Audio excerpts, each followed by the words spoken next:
جناب صدر محترم، اس عوامی اسمبلی کے اسپیکر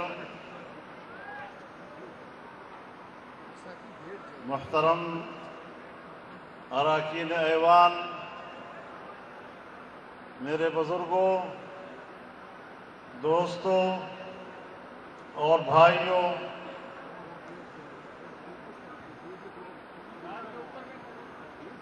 مظفر گڑھ میں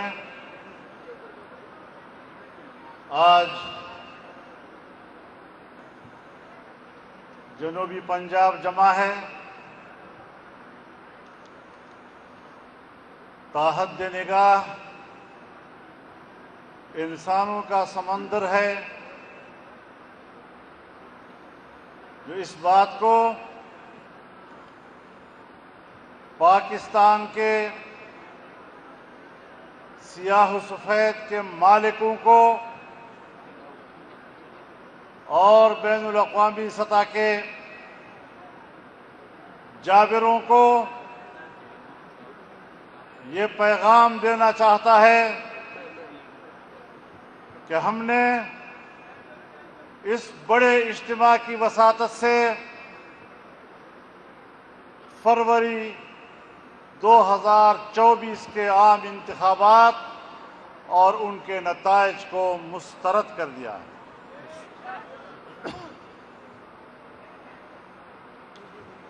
ووٹ عوام کا حق ہے۔ حکومتیں بنیں گی تو عوام کی مرضی سے بنیں گی، کوئی کتنا ہی طاقتور کیوں نہ ہو۔ میں ان طاقتوروں کو بتانا چاہتا ہوں کہ آپ کو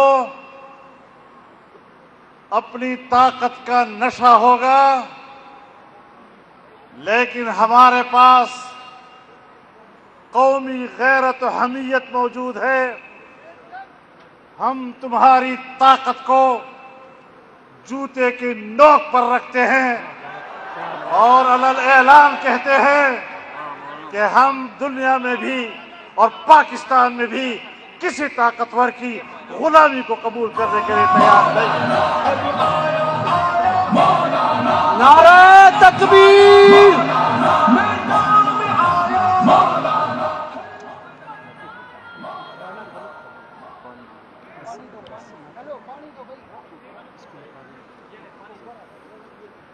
میرے محترم دوستو،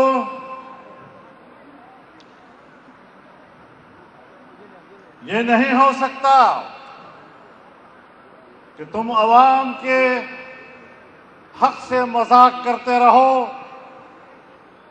عام شہری کا مذاق اڑاتے رہو اور اپنے بڑے بڑے محلات میں ٹانگ پہ ٹانگ ڈال کر یہ کہتے رہو کہ ان کی کیا حیثیت ہے، ان کے ووٹ کی کیا حیثیت ہے۔ آج یہ جلسہ آپ کو بتا رہا ہے کہ ان کے ووٹ کی حیثیت کیا ہے۔ ان اسمبلیوں کو ہم اسٹیبلشمنٹ کی اسمبلیاں کہتے ہیں، یہ عوام کی نمائندہ نہیں، اور نہ ہم ان کو عوام کا نمائندہ ادارہ تسلیم کرنے کو تیار ہے۔ لہذا اب ہم نے چلنا ہے، ہم نے آگے سفر کرنا ہے۔ ہمت ہے یا تھک گئے ہو؟ اس سفر میں اگر جیل آئے تو بھریں گے، اور جیل سے آگے اگر قبر کا مرحلہ آئے گا تو اس مرحلے کو بھی انتہائی خندہ پیشانی کے ساتھ قبول کریں گے۔ قائد قائد تیرا ایک اشارہ، حاضر حاضر خون ہمارا۔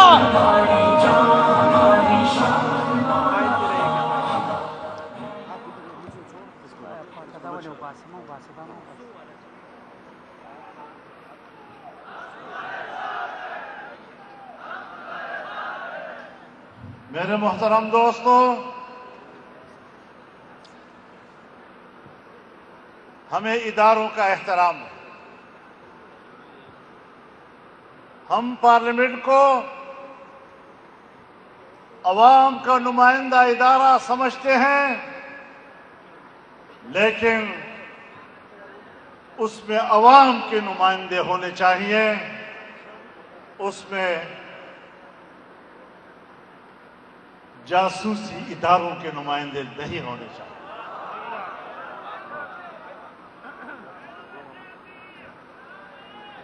ہم فوج کا احترام کرنا چاہتے ہیں، وہ ہماری دفاعی قوت ہے، لیکن ہر فوجی نے حلف اٹھایا ہے، جب وہ فوج میں بھرتی ہوتا ہے، اس کی کمیشن ہوتی ہے، تو وہ حلف اٹھاتا ہے کہ میں سیاست میں کوئی حصہ نہیں لوں گا، میں سیاست سے لا تعلق رہوں گا. آج سیاست پر ان کا قبضہ ہے. جب آپ اپنا حلف توڑیں گے تو میں علل اعلان کہتا ہوں کہ حلف توڑنے کے بعد پھر تم فوجی نہیں رہے، پھر تمہارا احترام میرے اوپر لازم نہیں رہا.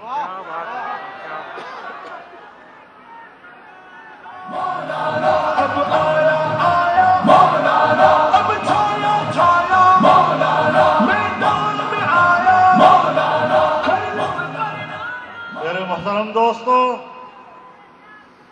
شاید تمہیں گھمنڈ ہو کہ تمہاری پشت پر امریکہ ہے، شاید تمہیں گھمنڈ ہو کہ عالمی قوت کو اپنے کٹ پتلی چاہیے، اور ہم نے کٹ پتلی حکومت بنا لی ہے. میں واضح کر دینا چاہتا ہوں کہ جن پر تمہیں گھمنڈ ہے، پرسوں افغانستان سے دم دبا کر بھاگا ہے.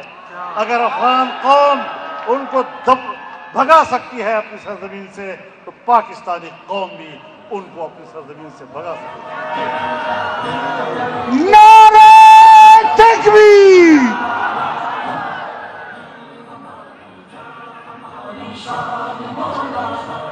میرے محترم دوستو،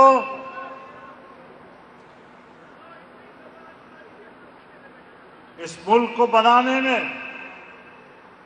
آپ کا کوئی کردار نہیں. ہاں، اس ملک کو توڑنے میں تمہارا کردار ہو سکتا ہے. تاریخ کو ٹھیک کرانا چاہتا ہوں.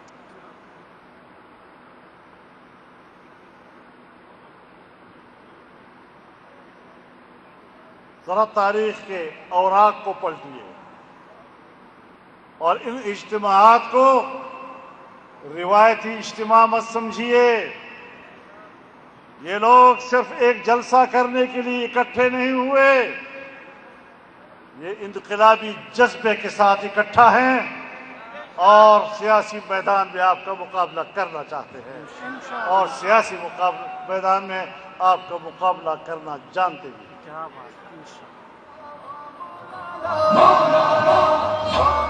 حالات کو وہاں تک مت لے جاؤ کہ جہاں تم بھی واپس نہ آ سکو اور ہم بھی واپس نہ آ سکو.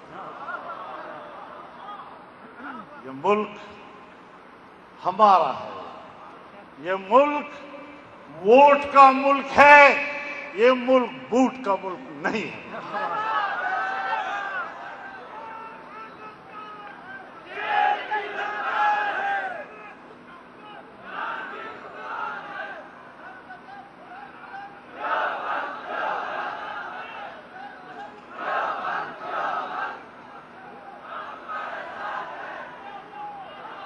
ایک زمانہ تھا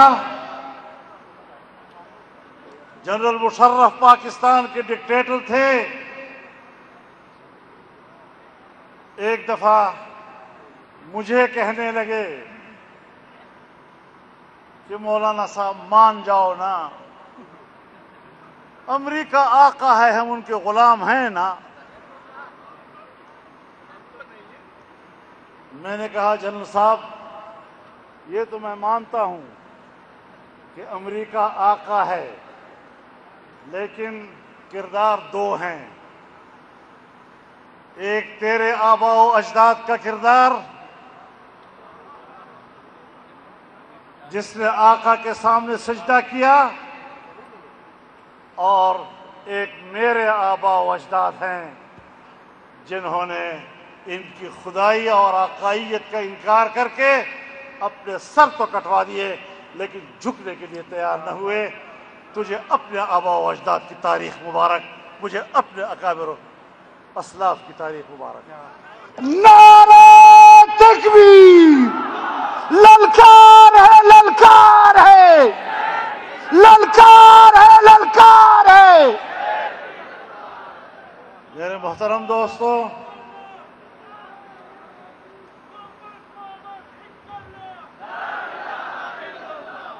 انگریز سے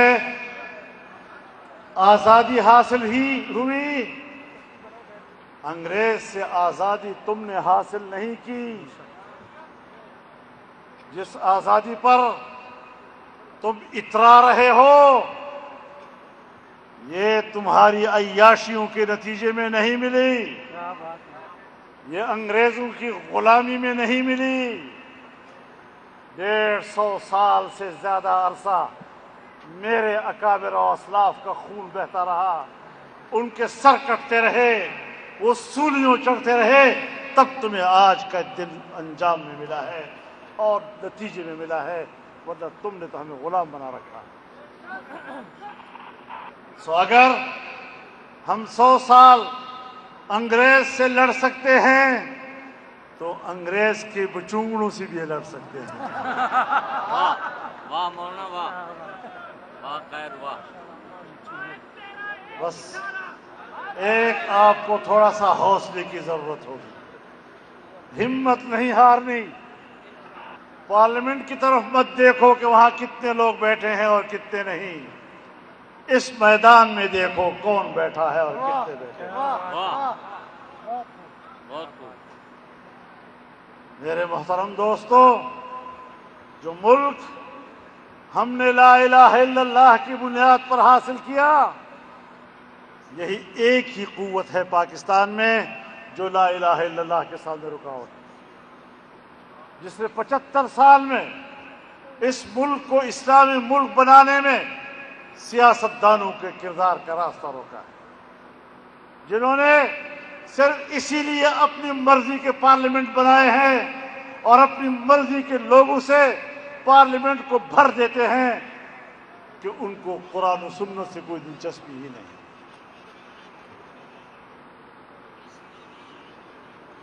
اگر لا الہ الا اللہ کے ساتھ 75 سال تک ہم نے یہ کھلواڑ کیا ہے تو آپ بتائیں کہ کوئی خدا کے سامنے بھی پیش ہونے کا آپ کا ایمان ہے؟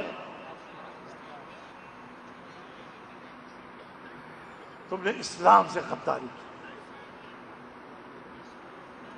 آج بھی سپریم کورٹ میں یہی مقدمہ چل رہا ہے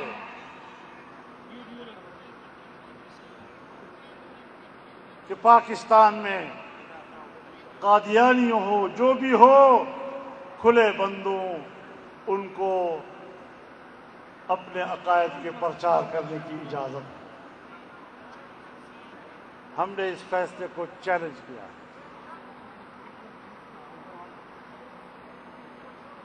اگر ایک شخص حلال روزی کمانا چاہتا ہے لیکن ذریعہ معاش کہتا ہے میری مرضی ہے، میں ہیروئن بیچ کر اپنی روزی بنا سکتا ہوں، کیا آپ اس کو اجازت دیں گے؟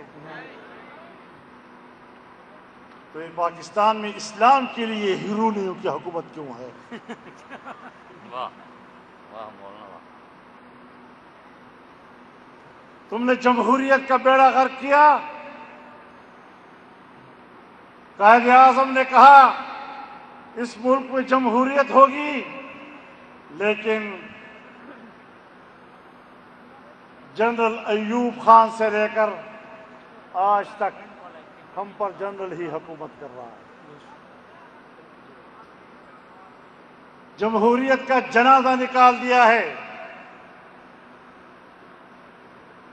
جہاں جمہوریت نام کی کوئی چیز نہیں، اور میں تجربہ رکھتا ہوں پارلیمنٹ کا، کیا قانون سازی پارلیمنٹ کے ارکان مرضی سے کر سکتے ہیں؟ کیا تمہاری اجازت کے بغیر کوئی ایک قانون سازی ہو سکتی ہے؟ پارلیمنٹ کو غلام بنا رکھا ہے تم نے۔ معیشت کا حال دیکھ لو، 75 سال سے ہماری معیشت گرتی چلی جا رہی ہے۔ قومیں ترقی کر رہی ہیں، چین کہاں کھڑا ہے، ہندوستان کہاں کھڑا ہے، ملائیشیا انڈونیشیا کہاں کھڑے ہیں؟ 2 سال ہوئے امریکیوں سے آزادی کے بعد، افغانستان بھی آپ سے معاشی لحاظ سے آگے ہے، اور ہم گرتے جا رہے ہیں۔ اس کا معنی یہ ہے کہ پاکستانی معیشت کے مالک عوام نہیں ہیں، مخصوص گھرانے ہیں، مخصوص طبقے ہیں، مخصوص ادارے ہیں جو ملک کی معاش پر عیاشی کر رہے ہیں، لیکن غریب آدمی وہ ایک لقمے روٹی کے لیے تڑپ رہا ہے۔ آج کسان کا کیا حال ہے؟ کسانوں نے محنت کی، زمین آباد کی، فصل حاصل کیا، گندم حاصل کیا، لیکن حکومت ان سے خریدنے کے لیے تیار نہیں۔ کیوں تیار ہو؟ کہ ابھی ہماری فصل پک رہی ہے، اور تمہیں پتا ہے کہ 2 مہینے کے بعد اپنا غلہ سامنے آئے گا اور ہم نے خریدنا ہے۔ تم نے 35 لاکھ ٹن گندا کیڑے کا مارا ہوا گندم پاک سے کیوں منگوایا تھا؟ کس سے سودا کیا تم نے؟ کیوں تم نے پنجاب کے اور پورے ملک کے زمیندار کا قتل کیا ہے؟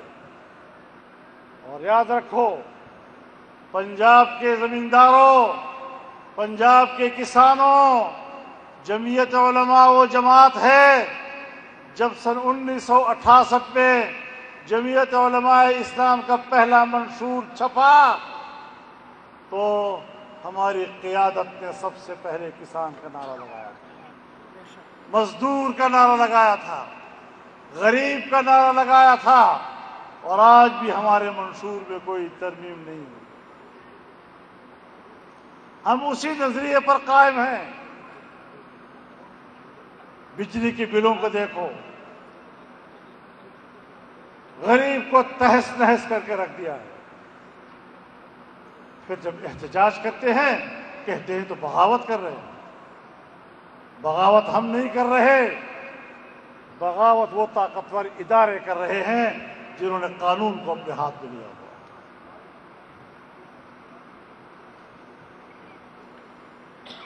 کسی زمانے میں سکندر مرزا نے، وہ ایک جنرل تھا، اپنے ہی سن 1957 کے آئین کو کچرا کہا تھا، اپنے ہی آئین کو کہا یہ کیا کچرا ہے۔ پھر جنرل ضیاء الحق صاحب آئے اور انہوں نے کہا یہ کیا آئین ہے، 2 ورقے ہیں ادھر پھینک دو۔ پھر مشرف آیا، اس نے آئین میں ناجائز ترامیم کرنے کی کوشش کی، لیکن میرے محترم دوستو، ہمارا ہدف واضح ہے کہ ہم عوام کو ان کا حق واپس دلائیں گے، لیکن یاد رکھو اپنے حق کے لیے خود لڑنا ہوگا، اور ہم ان طاقتور قوتوں کو بتا دینا چاہتے ہیں کہ اپنا حق تم سے بھیک مانگ کر نہیں لینا، تم سے جنگ لڑ کر حاصل کرنا ہے۔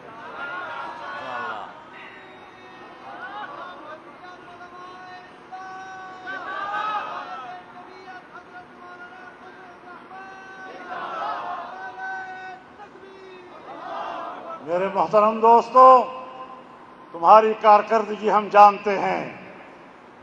تم نے 1910 سے لے کر آج تک دہشت گردی کے مقابلہ کرنے اور اس کے خاتمہ کرنے کے لیے اداروں کو جھونک دیا، لیکن کیا آج اس سے کہیں زیادہ دہشت گردی نہیں ہے؟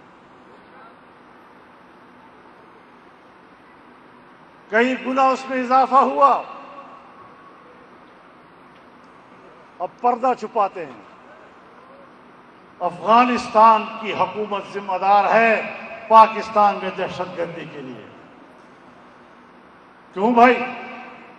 اس لیے کہ دہشت گرد وہاں سے آتے ہیں